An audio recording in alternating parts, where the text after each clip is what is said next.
Valkyrie, a Broken Dawn novella by Kira Hagen. Chapter 1, Part 1. The Draugr. Near Oslo, Minnesota, 2042.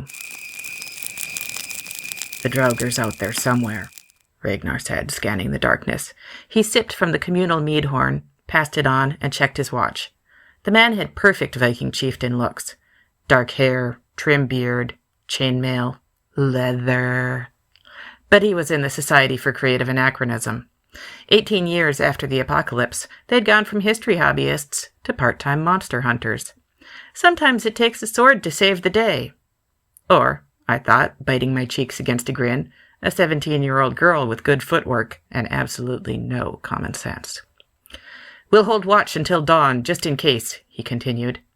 If he hadn't been so old, like mid-30s and kind of grizzled, he'd have been incredibly hot. Then return to the hunt after the warbands had a few hours of sleep. Should be bright enough by 4 a.m. that we don't need to worry about an attack. You don't have to worry about an attack at all. Frogs and crickets sang over the Red River's distant burble, twining through the sounds of camp. Campfires crackled, bottles clinked, and a lone singer with a guitar crooned tunes from the world before. These days, the SCA did two things: keep pre-industrial skills alive in a world gone post-industrial, and kill those monsters that bullets couldn't touch. At Midsommer Fields 2042, we aim to do both.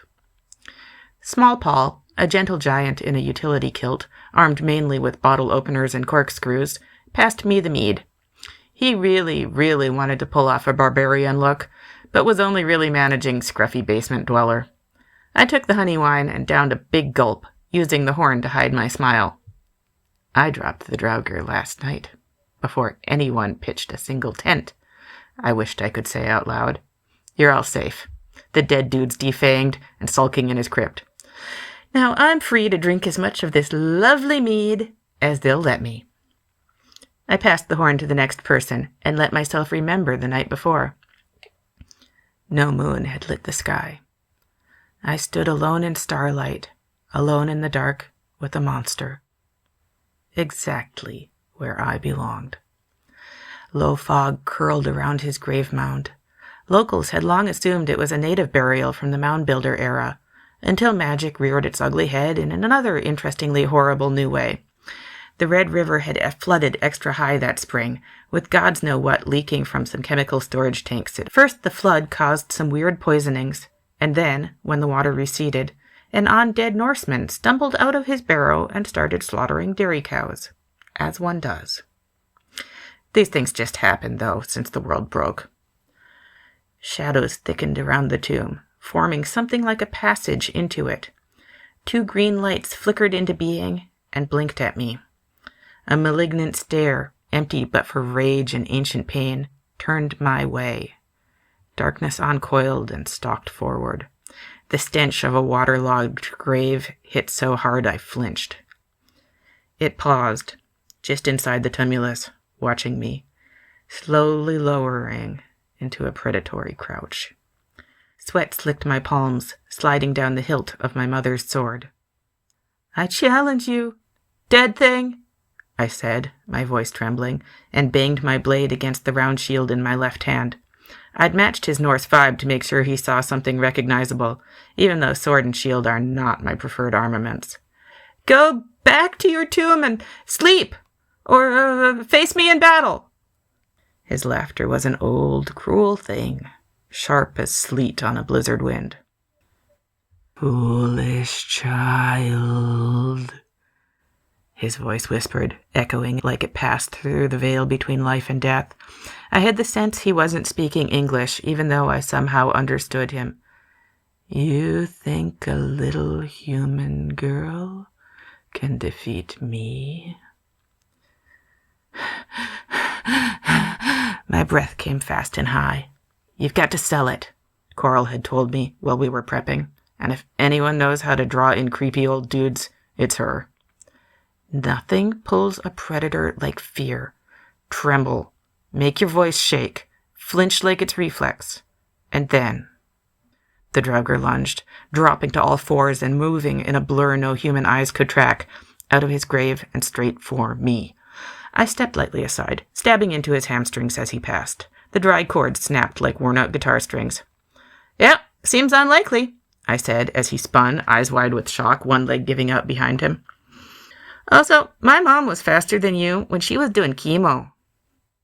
He growled like a bear, yanked an ancient blade from its rotting sheath, and stabbed towards my torso.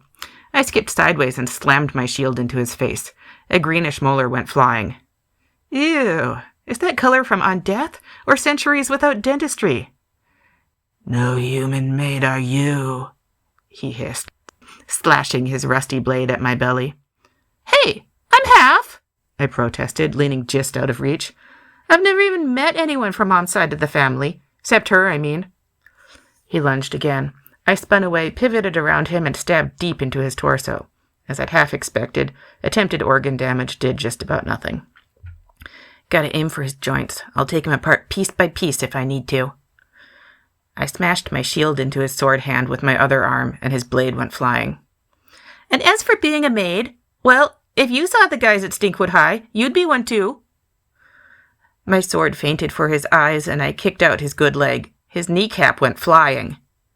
"Show me your true face," he snarled. Go time. I dropped my glamours and let him see all that my mother's blood had left me, pointed ears and all. Light leaked from my skin, the strange radiance of her people's magic flaring bright against the rot that had claimed him. Something resisted. Something rose in the dark, dank, ancient, and hateful, and turned its gaze towards me. "Child of the elves," the draugr rasped. "You think to come here a hero, bright as the dawn?" "Ha, I wish," I said. "These days they call the Elscommershee beautiful monsters. Nobody thinks they're heroes." Genocidal alien invaders is actually how most people describe Mom's people now. He lunged again, faster this time, slashing with yellowed fingernails that had grown into claws. I laughed and slipped aside. Almost. Pain lanced through my ribs as one hooked nail caught skin. I stumbled back, clutching my side. Blood welled hot and sticky beneath my fingers. Okay, doing this without armor is good reflex training, but maybe I should take this a little more seriously.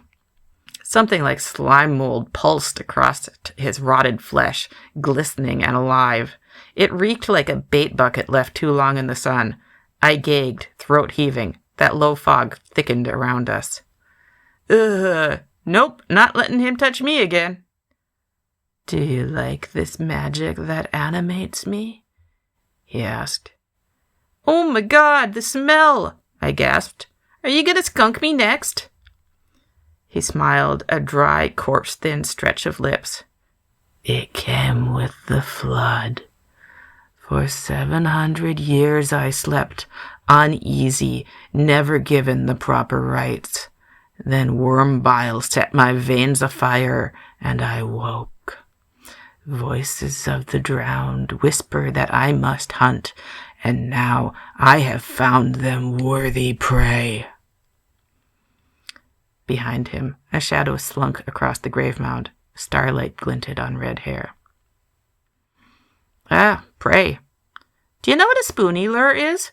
I asked, circling him, casual as a breeze, keeping that shadow at his back. "They're my dad's go-to for trolling northern pikes. Real shiny things. You drill a couple holes in a polished spoon, cut off the handle, add a hook, or 5, et voila! A perfect northern bait. Then Dad wakes you at 4 in the morning on summer holidays, and you have to paddle the damn canoe while he drags the lure behind us. But it catches more pike than any pricey rapala, I'll tell you that." I faked a stumble. He lunged for me, claws extended. I met them with my shield and heaved, knocking him backwards. Time to set the hook. The shadow on the barrow stood up and screamed. My sword and shield dissolved into swirling golden dust and reformed as a boar spear, long and brutal. One end raced against the earth. Mom's nanotech armor shimmered around my head and sound-dampening plates sealed over my ears. Coral's banshee wail ripped through the mist. The draugr recoiled, hands flying to where his ears had once been, shrieking in raw, instinctive agony. I planted the spear like a pole vaulter, launched forward, and smashed into his chest with both feet. His ribs caved with a sickening crunch. We hit the ground hard. I spun the spear and drove it straight through his sternum, shoving the blade through his chest and all the way through down to the crosspiece. It pinned him to the ground, where he twitched like a frog in biology class. Point is, I'm not the hero. I'm the bright, shiny bait, I said, stepping back and dismissing my ear guards.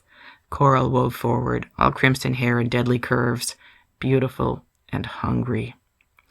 You reek to me. That magic animating you, though? My friend here says it smells like caramel apples and barbecue ribs. Hunting things like you is a pain in the butt, but it's only a certain class of monster that feeds her hunger. Coral dropped to her knees beside his shoulder, graceful, lovely, and his shriveled eyes went wide. She had pale blue-green eyes like water under a cloudy sky, crimson hair, and the face of a fallen angel. By far the prettiest girl in our school, maybe even the whole state. Until she smiled. Her teeth shifted, lengthening into a nightmare tangle of glassy, deep-water fangs. She leaned towards his throat like she meant to kiss him. Daughter of the hungry waters, the draugr whispered. Take your due. Coral's hand slipped around his chest like a lover's, and then her mouth sank into his neck. The slime mold magic, the rotting swamp glow that clung to him, twitched and began to stream into her like smoke sucked through a straw. I looked away, gagging. Coral hummed through her anglerfish grin, delighted, slurping up the monster's magic like it was a county fair milkshake.